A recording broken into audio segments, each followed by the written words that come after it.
Prabowo dorong dada Pas Pampres yang tepis tangan Jenderal Polisi Luar Negeri.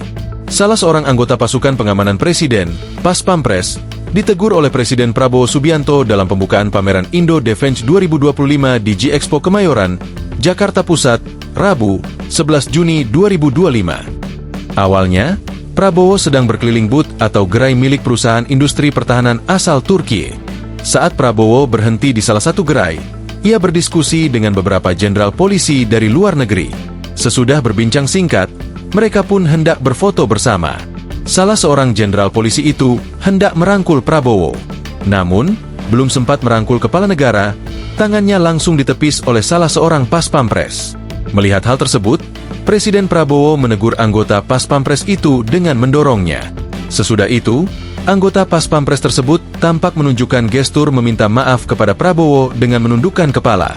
Dalam acara ini, Prabowo menyaksikan penandatanganan nota kesepahaman atau Memorandum of Understanding, MOU, antara Kementerian Pertahanan, Kemenhan, RI dan Sekretariat Industri Pertahanan Republik Turki. Di pembukaan acara Indo Defense, kedua negara sepakat untuk bekerja sama dalam pengembangan jet tempur generasi kelima Turki, Kaan.